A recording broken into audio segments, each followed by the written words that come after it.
misalnya masih mau berdebat soal isu ijazah yang buat saya juga udah agak kelamaan ya. Saya sih sebenarnya setuju Pak Yusuf Kalla, udah tunjukin aja gitu. Tapi baiklah, kalau mau berdebat soal itu, perdebatkan soal itu. Kenapa jadinya membicarakan hal lain soal agama? Kill the messenger kan. Stop main-main dengan agama. Kita sekarang mau move on. Apapun yang mesti kita lakukan hari-hari ini lakukan. Apa yang pun yang mau dipercakapkan secara publik, percakapkan. Silakan berdebat, bertengkar gagasan, tapi jangan bawa-bawa hukum. Dulun sih menurut saya, udah susah kalah berdebat, bawanya masuk hukum, lapor-laporkan.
Assalamualaikum warahmatullahi wabarakatuh, salam sejahtera. Nah cukup 2 aja salamnya karena bukan apa-apa, saya nggak hafal. Dan saya kira itu kan bukan sesuatu yang substantif ya. Ya kita fokus justru hari ini kita mau mengingatkan bahwa ada yang lebih substantif daripada salam. Salam penting karena kita menyapa, mendoakan orang agar selamat begitu ya. Tapi yang lebih substantif adalah agar kita selamat, kita perlu mengkaji persoalan lapor-melapor ini dengan jernih. Dan saya setuju dengan Mas Hersu, dengan Mas Adi bahwa nanti saya yakin Pak Anhar juga akan membicarakan hal yang serupa. Bahwa ini bukan persoalan seorang Yusuf Kalla saja, bukan persoalan asalnya dari mana. Mungkin kan sekarang ini suka banyak geng-gengan nih kan katanya ya, katanya. Geng Makassar atau apalah begitu ya. Bahkan bukan juga hanya persoalan kami. Saya ingin bilang bahwa saya sebagai akademisi juga punya suatu kepentingan yang luar biasa untuk membicarakan 2 hal. Pertama, saya mau menyentuh soal yang disebut dengan weaponization of law. Dan nanti yang kedua, saya pengen menyentuh soal agamanya itu. Bagaimana dari aspek hukum maupun tentu saja sosiologis. Yang pertama soal weaponization of law itu saya ingin mengatakan, saya ingin mencoba untuk memberikan semacam helicopter view tentang apa yang akhir-akhir ini terjadi, yaitu ketika orang-orang penguasa yang paling sering menggunakan adalah penguasa, tapi juga semua pihak sebenarnya menggunakan hukum untuk melakukan apapun yang mereka aspirasikan. Jadi satu hal yang di sebelum acara ini tadi saya berbicara juga, sedikit saya kaitkan karena menurut saya relevan. Berbicara di sebuah forum yang membicarakan ada akademisi-akademisi, 3 orang nih sekarang yang sudah dilaporkan. Ada Saiful Mujani, Ferry Amsari, dan Ubedillah Badrun. Soalnya beda dengan Pak Yusuf Kalla, tapi fenomenanya menurut saya sama. Sumber masalahnya sama, yaitu penggunaan hukum sebagai senjata untuk bikin orang diam atau tujuan-tujuan politik lainnya. Nah jadi kalau kita membaca situasi misalnya shrinking civic space, tuh banyak sekali laporannya, yaitu menyempitnya ruang gerak masyarakat sipil, kita ini menyempitnya ruang gerak dalam arti kok kita kebebasan berpendapatnya jadi berkurang. Karena banyak yang seperti itu modelnya, potong video dipolisikan seperti Pak Yusuf Kalla. Saiful Mujani kan juga gitu, potong video soal dibilangnya makar. Ferry Amsari sama soal beras katanya juga dan seterusnya. Dan kalau kita baca literatur dan laporan aktual, jadi bukan hanya teori, bahkan juga laporan dari seluruh dunia, ada fenomena shrinking civic space ini yang biasanya bentuknya itu 4 tuh. ancaman untuk orang-orang yang kritis ataupun berpendapat, apapun lah pendapatnya, itu ancamannya biasanya 4 jenis. Yang pertama adalah ancaman hukum. Jadi ini bukan khas Indonesia, tapi bukannya saya jadi mengecilkan, saya justru mau bilang ini adalah pola yang sering dipakai untuk tujuan-tujuan politik. Satu, hukum seperti yang dialami oleh Pak Yusuf Kalla dan 3 kawan kita itu, Ferry Amsari, Ubedillah Badrun, dan Saiful Mujani. Kemudian model keduanya adalah serangan fisik. Mohon jangan dilupakan. Ada seorang kawan yang bernama Andri Yunus, kawan muda. Sebenarnya dia dulu mahasiswa saya di STHI Jentera yang kena disiram air keras sehingga kemungkinan besar mata kanannya akan buta permanen. Tapi itu contoh serangan fisik. Jadi model keduanya yang sengaja membuat kita bungkam itu serangan fisik. Yang ketiga adalah serangan digital. Serangan digital ini banyak sekali dan menurut saya to some extent apa yang dalam batas tertentu kita bisa lihat juga apa yang dilakukan terhadap Yusuf Kalla dalam konteks persoalan agama ini juga menggunakan digital kan, karena dipotong tuh. Coba deh tonton utuhnya tuh, saya karena penasaran saya merasa gak mungkin Pak Yusuf Kalla ngomong kayak gini, karena waktu itu saya banyak bekerjanya di Aceh ya, jadi saya tahu persis beliau itu bagaimana, gak mungkin. Saya penasaran, saya cari videonya, benar dipotongnya sembarangan betul, keluar konteks. Jadi tapi itu contoh aja, digital itu bisa menjadi sejahat itu. Jangan-jangan nanti kita ini juga bisa dipotong omongannya, yang mana jadi sulit gitu kita untuk memisahkan. Ini sebenarnya apakah sedang betul-betul ada perkataan-perkataan yang begitu jahatnya atau memang hanya mainan politik. Dan tidak hanya potong-memotong, clipping tuh itu ada ininya segala loh, ada aplikasinya memang untuk motong-motong omongan orang itu. Bahkan dari acara seperti ini. Kemudian tapi di luar itu secara digital juga serangan dari berbagai macam pihak di media sosial, serangan di komentar-komentar, belum lagi ancaman, doxing, hacking dan lain sebagainya. Saya sendiri sudah pernah menjadi korban 2022 hacking, doxing. Kalau dikata-katain sih udah luar biasa sering. Tapi kan saya sering bilang ke teman-teman muda, Mas Adi, teman-teman muda kan banyak yang suka curhat, Mbak saya jadi takut nih ngomong nih karena saya dikata-katain gitu, apalah segala macam bahasa-bahasa jelek begitu ya. Dan yang perempuan juga kan terutama ya lebih rentan kalau perempuan itu. Saya bilang sama teman-teman muda jangan takut karena don't take it personally. Jadi misalnya mereka ngatain jelek loh gitu misalnya ya, atau apalah dulu saya dikatain macam-macam tuh aura maghrib lah segala macam gitu karena warna kulit saya tidak seputih imajinasi yang dibayangkan. Kan kita ada masalah itu ya. Udah tengah malam ya. Tapi kan ada apa ya stereotip yang dilekatkan. Kalau perempuan tuh mesti begini, badannya mesti begini, rambutnya mesti begini, kulitnya mesti begini. Nah saya teman-teman muda itu kan sering merasa wah apa benar ya saya seperti itu. Saya bilang don't take it personally. Buat mereka bahkan nggak kenal Anda. Tapi mereka cuma mau ngata-ngatain karena mau bikin Anda menjauh dari media sosial untuk berkata kritis. Mereka dibayar, buzzer itu. Dan itu real, buzzer itu real karena saya ada beberapa sempat minta ketemu cerita metode buzzer itu ya itu real sekali. Tujuannya memang chilling effect untuk bikin terutama yang anak-anak muda, mungkin kalau kita ini kan udah selesai ya dikatain gitu bodoh amat gitu. Tapi kan buat teman-teman muda kadang-kadang itu bikin kesehatan mental juga jatuh gitu. Jadi anak muda banyak yang kemudian jadi ragu-ragu keluar dulu saya nggak mau lagi menyentuh media sosial. Saya bilang jangan. Karena itu adalah metode standar yang memang ingin membuat kita diam dan menjauh dari media sosial karena kita membuat yang mereka sebut sebagai noise. Kita membicarakan hal yang mereka tidak mau dengar dan mereka tidak mau banyak orang mendengar. Karena mereka ingin menyembunyikan sesuatu. Nah itu yang perlu kita sorot. Tapi ada metode keempat juga sedikit saja soal metode membungkam secara administratif. Nah ini misalnya dalam arti Secara administratif tuh katakanlah mempersulit kalau ada persoalan-persoalan administratif, misalnya pendirian lembaga misalnya gitu, atau pajak dan hal-hal lainnya yang sifatnya hukum administratif. Kalau narasi sih banyak ya, banyak lah soal antek asing lah segala macam lah itu ya. Tapi baiklah, mari kita berfokus pada apa yang hari ini kita mesti bicarakan. Saya ingin jadi menekankan bahwa penggunaan hukum untuk membungkam orang itu sudah menjadi fenomena dunia.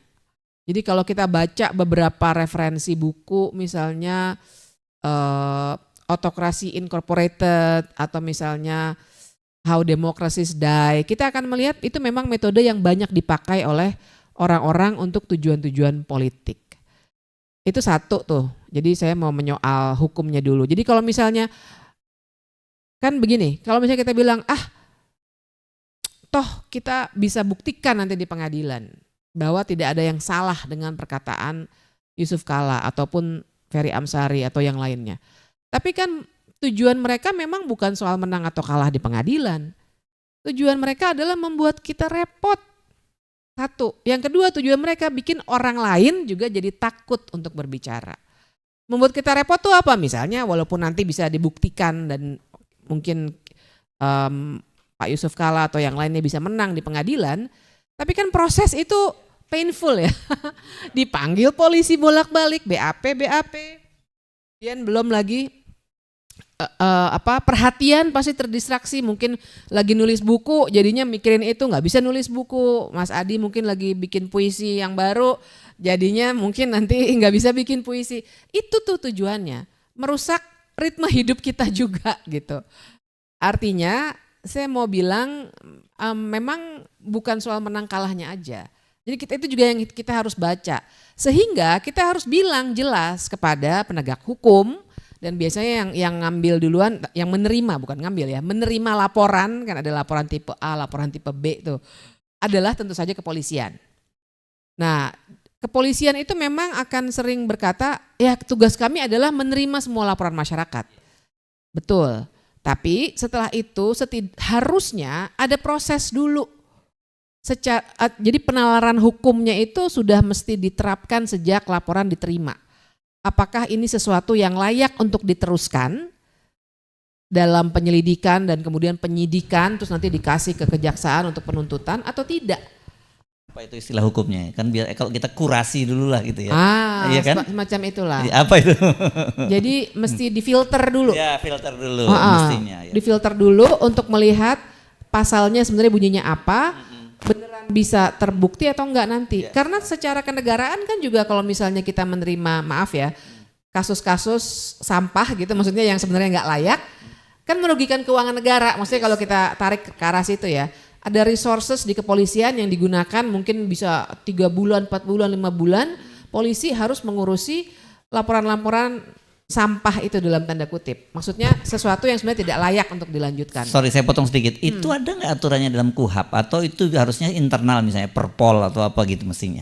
Dalam KUHAP memang tidak ada. Tidak ada ya. Itu. Cuma untuk peraturan Kapolri harusnya ada ya. Harusnya secara internal yang tadi saya katakan penalaran hukumnya sudah mestinya diterapkan. Karena itu banyak sekali. Misalnya ada orang yang saya baca tuh kemarin dia atau yang heboh sekali misalnya orang yang dibegal, dia menyerang balik, orangnya luka, malah dia yang dilaporkan. Atau kan mestinya kepolisian terus bilang, loh ini nggak bisa diterima nih, karena sebenarnya yang bersalah nih orang yang membegal. Atau orang yang diperkosa, perempuan diperkosa, kemudian dia menyebarluaskan karena dia mengadvokasikan sebenarnya ya. Lewat media sosial ya. Lewat media sosial. Dia yang kena. Dengan pencemaran nama baik. Kan secara logis kalau dalam hukum ya penalaran hukumnya harusnya sudah bisa dibilang diterima dulu silakan, itu kewajiban kepolisian. Tapi dicek begitu, loh ini yang nggak layak dilanjutkan. Ya sudah, kemudian dihentikan. Nah kemudian poin kedua yang ingin saya sampaikan soal kerukunan beragamanya, soal politisasi agama itu tepatnya. Jadi mungkin si pelapor-pelapor itu Tujuannya mungkin apalah soal barangkali ada kaitannya dengan Jokowi karena membicarakan soal ijazah. Tapi ini kan bermain-main dengan api nih. Mungkin tujuannya itu, tapi yang kena persoalan kerukunan beragama. Dan itu kita tuh kalau persoalan itu politisasi itu yang luar biasa. Karena saya setuju dengan Mas Adi dan juga saya kira nanti Pak Anhar bisa bicara panjang soal sejarahnya. Soal agama, soal ras itu kan sebenarnya kita nih baik-baik saja sebenarnya. Tapi karena dipolitisasi maka terjadilah misalnya apa yang terjadi tahun 98. Keturunan Tionghoa di macam-macamin lah ya, termasuk yang kemarin baru saja ditolak oleh Pengadilan Tata Usaha Negara penyangkalan adanya pemerkosaan massal pada tahun 98 terhadap etnis Tionghoa misalnya. Jadi tapi mari kita fokus ke soal perbedaan-perbedaan di antara masyarakat Indonesia yang memang sangat plural ini. Yang menurut saya sesungguhnya baik-baik saja. Kalau saya lagi ngobrol saya juga ngajar selain di Jentera juga ngajar di Atmajaya yang memang banyak mahasiswa saya misalnya yang plural betul. Di situ ada keturunan Tionghoa. Kadang-kadang saya ngajar suster dari agama Katolik gitu ya. Tapi juga banyak yang Islam di situ. Dan interaksi kami biasa saja, sama sekali. Saya juga harus mengajar bagian-bagian soal hak asasi manusia dan seterusnya. Nggak ada yang salah. Sehingga mungkin itu cerminan kecil saja, tapi saya mau bilang kita sebenarnya sudah cukup selesai dengan itu. Bahkan sejak 98 pun setelah pengalaman kita ketika ras dan agama dipolitisasi, termasuk tadi ya Poso dan lain sebagainya, kita udah banyak belajar. Jadi kalau saya ngobrol sama anak-anak muda, buat mereka nggak ada soal. Buat anak muda kan ini udah borderless-nya luar biasa ya. Dengan internet mereka udah mainnya meme dari Jepang, One Piece misalnya yang kemarin heboh dengan Jolly Roger itu, atau tahu-tahu udah membicarakan Trump, membicarakan apa yang terjadi di Iran, di Gaza dan lain sebagainya. Semua informasi sudah borderless. Jadi buat mereka juga beda agama, beda ras, beda apapun, bahkan beda bahasa, udah bukan permasalahan. Beda bahasa aja kita udah punya aplikasi. Pergi kemana-mana tinggal ditranslate secara otomatis. Jadi perbedaan tuh udah sama sekali buyar. Tapi mau dipolitisasi lagi. Nah ini yang buat saya mengerikan sekali karena hal seperti ini terus-menerus berulang. Bahkan ketika ada pembicaraan soal agama dan ras, lagi-lagi agama juga kan kemarin terjadi ya beberapa kali sebaliknya. Untuk perayaan Paskah misalnya ada yang dibubarkan baru-baru ini. Atau aliran-aliran segala macam lah. Yang segala macam lah tuh saya bukannya mengecilkan, tapi saya mau bilang banyak kasus. Karena saya tidak mampu lagi menyebutkan satu persatu, di mana akhirnya perbedaan itu dibesar-besarkan, dipolitisasi, dijadikan keributan-keributan yang sebenarnya tidak perlu dan barangkali tidak diinginkan sebenarnya. Tapi eksesnya ternyata jauh panjang.